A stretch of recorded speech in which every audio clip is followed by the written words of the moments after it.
United States, together with our allies and partners, has reached a historic understanding with Iran, which, if fully implemented, will prevent it from obtaining a nuclear weapon. As President and Commander-in-Chief, I have no greater responsibility than the security of the American people. And I am convinced that if this framework leads to a final comprehensive deal, it will make our country, our allies, and our world safer. This has been a long time coming. The Islamic Republic of Iran has been advancing its nuclear program for decades. By the time I took office, Iran was operating thousands of centrifuges, which can produce the materials for a nuclear bomb. And Iran was concealing a covert nuclear facility. I made clear that we were prepared to resolve this issue diplomatically, but only if Iran came to the table in a serious way. When that did not happen, we rallied the world to impose the toughest sanctions in history, sanctions which had a profound impact on the Iranian economy. Now, sanctions alone could not stop Iran's nuclear program, but they did help bring Iran to the negotiating table. Because of our diplomatic efforts, the world stood with us, and we were joined at the negotiating table by the world's major powers: the United Kingdom, France, Germany, Russia, and China, as well as the European Union. Over a year ago, we took the first step towards today's framework, with a deal to stop the progress of Iran's nuclear program and roll it back in key areas. And recall that at the time, skeptics argued that Iran would cheat and that we could not verify their compliance and the interim agreement would fail. Instead, it has succeeded exactly as intended. Iran has met all of its obligations. It eliminated its stockpile of dangerous nuclear material. Inspections of Iran's program increased, and we continued negotiations to see if we could achieve a more comprehensive deal. Today, after many months of tough, principled diplomacy, we have achieved the framework for that deal. And it is a good deal, a deal that meets our core objectives. This framework would cut off every pathway that Iran could take to develop a nuclear weapon. Iran will face strict limitations on its program, and Iran has also agreed to the most robust and intrusive inspections and transparency regime ever negotiated for any nuclear program in history. So this deal is not based on trust. It's based on unprecedented verification. Many key details will be finalized over the next 3 months, and nothing is agreed to until everything is agreed. But here are the basic outlines of the deal that we are working to finalize. First, Iran will not be able to pursue a bomb using plutonium because it will not develop weapons-grade plutonium. The core of its reactor at Arak will be dismantled and replaced. The spent fuel from that facility will be shipped out of Iran for the life of the reactor. Iran will not build a new heavy water reactor, and Iran will not reprocess fuel from its existing reactors, ever. Second, this deal shuts down Iran's path to a bomb using enriched uranium. Iran has agreed that its installed centrifuges will be reduced by 2/3. Iran will no longer enrich uranium at its Fordo facility. Iran will not enrich uranium with its advanced centrifuges for at least the next 10 years. The vast majority of Iran's stockpile of enriched uranium will be neutralized. Today, estimates indicate that Iran is only 2 or 3 months away from potentially acquiring the raw materials that could be used for a single nuclear bomb. Under this deal, Iran has agreed that it will not stockpile the materials needed to build a weapon.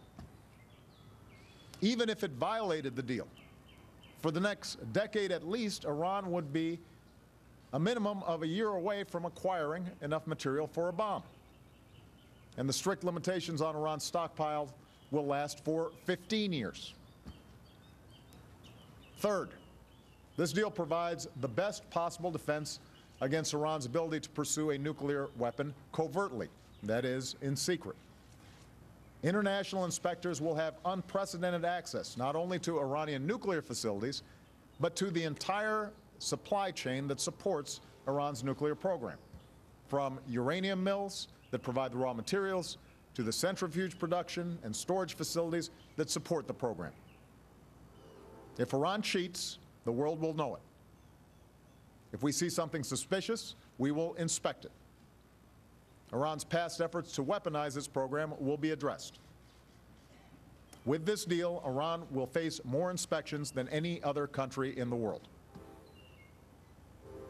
So this will be a long-term deal that addresses each path to a potential Iranian nuclear bomb. There will be strict limits on Iran's program for a decade.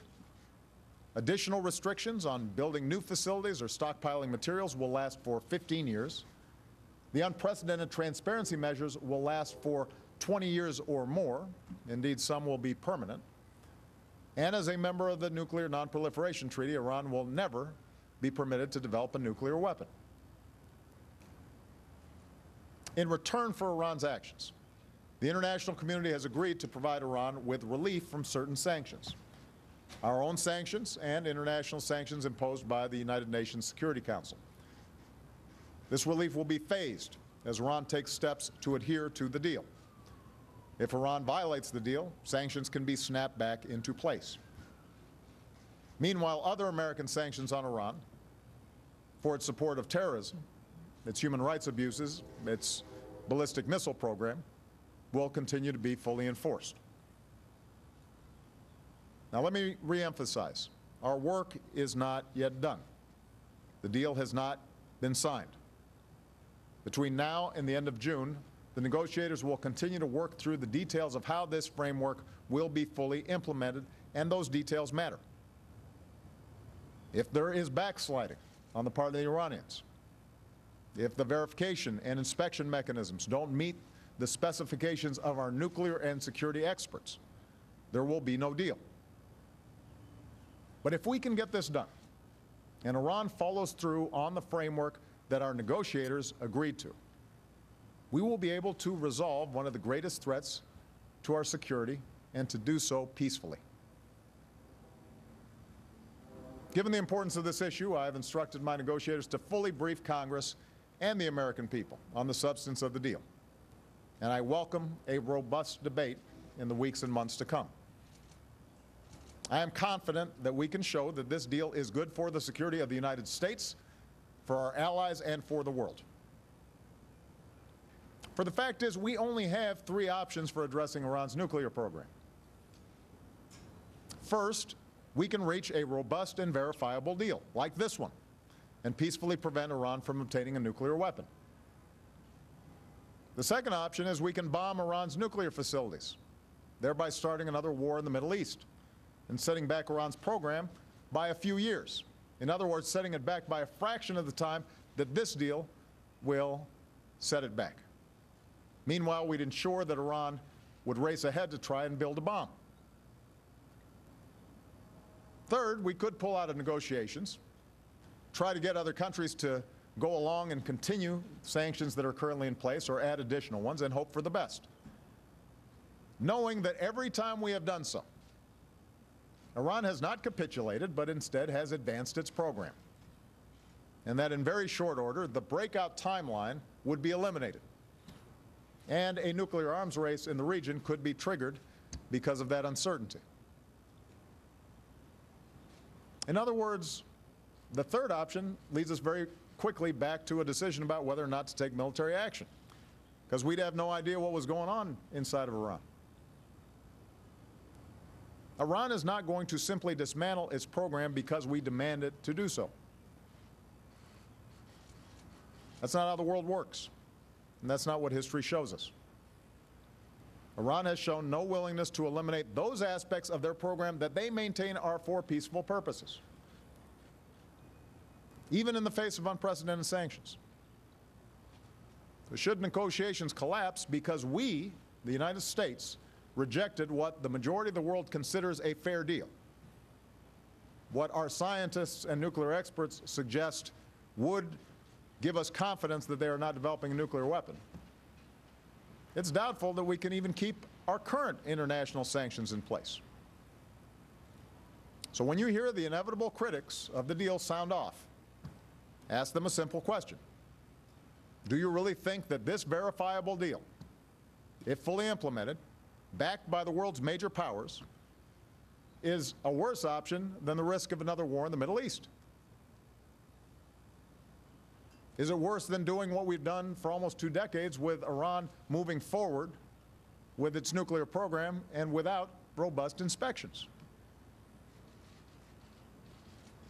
I think the answer will be clear. Remember, I have always insisted that I will do what is necessary to prevent Iran from acquiring a nuclear weapon, and I will. But I also know that a diplomatic solution is the best way to get this done and offers a more comprehensive and lasting solution. It is our best option by far. And while it is always a possibility that Iran may try to cheat on the deal in the future, this framework of inspections and transparency makes it far more likely that we'll know about it if they try to cheat. And I or future presidents will have preserved all of the options that are currently available to deal with it. To the Iranian people, I want to reaffirm what I've said since the beginning of my presidency. We are willing to engage you on the basis of mutual interests and mutual respect. This deal offers the prospect of relief from sanctions that were imposed because of Iran's violation of international law. Since Iran's supreme leader has issued a fatwa against the development of nuclear weapons, this framework gives Iran the opportunity to verify that its program is in fact peaceful. It demonstrates that if Iran complies with its international obligations, then it can fully rejoin the community of nations, thereby fulfilling the extraordinary talent and aspirations of the Iranian people. That would be good for Iran, and it would be good for the world. Of course, this deal alone, even if fully implemented, will not end the deep divisions and mistrust between our two countries. We have a difficult history between us. And our concerns will remain with respect to Iranian behavior so long as Iran continues its sponsorship of terrorism, its support for proxies who destabilize the Middle East, its threats against America's friends and allies, like Israel. So make no mistake, we will remain vigilant in countering those actions and standing with our allies. It's no secret that the Israeli Prime Minister and I don't agree about whether the United States should move forward with a peaceful resolution to the Iranian issue. If, in fact, Prime Minister Netanyahu is looking for the most effective way to ensure Iran doesn't get a nuclear weapon, this is the best option. And I believe our nuclear experts can confirm that. More importantly, I will be speaking with the Prime Minister today to make clear that there will be no daylight, there is no daylight, when it comes to our support for Israel's security and our concerns about Iran's destabilizing policies and threats towards Israel. And that's why I've directed my national security team to consult closely with the new Israeli government in the coming weeks and months about how we can further strengthen our long-term security cooperation with Israel and make clear our unshakable commitment to Israel's defense. Today I also spoke with the King of Saudi Arabia to reaffirm our commitment to the security of our partners in the Gulf. And I'm inviting the leaders of the 6 countries who make up the Gulf Cooperation Council, Saudi Arabia, the United Arab Emirates, Kuwait, Oman, Qatar, and Bahrain, to meet me at Camp David this spring to discuss how we can further strengthen our security cooperation while resolving the multiple conflicts that have caused so much hardship and instability throughout the Middle East. Finally, it's worth remembering that Congress has, on a bipartisan basis, played a critical role in our current Iran policy, helping to shape the sanctions regime that applied so much pressure on Iran and ultimately forced them to the table. In the coming days and weeks, my administration will engage Congress once again about how it can play a constructive oversight role. I'll begin that effort by speaking to the leaders of the House and Senate today. In those conversations, I will underscore that the issues at stake here are bigger than politics. These are matters of war and peace, and they should be evaluated based on the facts and what is ultimately best for the American people and for our national security. For this is not simply a deal between my administration and Iran. This is a deal between Iran, the United States of America, and the major powers in the world, including some of our closest allies. If Congress kills this deal, not based on expert analysis and without offering any reasonable alternative, then it's the United States that will be blamed for the failure of diplomacy. International unity will collapse, and the path to conflict will widen.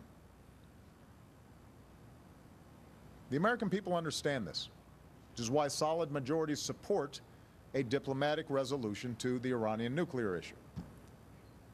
They understand instinctively the words of President Kennedy, who faced down the far greater threat of communism and said, "Let us never negotiate out of fear, but let us never fear to negotiate." The American people remember that at the height of the Cold War, presidents like Nixon and Reagan struck historic arms control agreements with the Soviet Union, a far more dangerous adversary, despite the fact that that adversary not only threatened to destroy our country and our way of life, but had the means to do so. Those agreements were not perfect. They did not end all threats, but they made our world safer. A good deal with Iran will do the same. Today, I'd like to express my thanks to our international partners for their steadfastness, their cooperation. I was able to speak earlier today with our close allies, Prime Minister Cameron and President Hollande and Chancellor Merkel, to reaffirm that we stand shoulder to shoulder in this effort. And most of all, on behalf of our nation, I want to express my thanks to our tireless, and I mean tireless, Secretary of State John Kerry and our entire negotiating team. They have worked so hard to make this progress. They represent the best tradition of American diplomacy. Their work, our work, is not yet done, and success is not guaranteed. But we have a historic opportunity to prevent the spread of nuclear weapons in Iran, and to do so peacefully, with the international community firmly behind us. We should seize that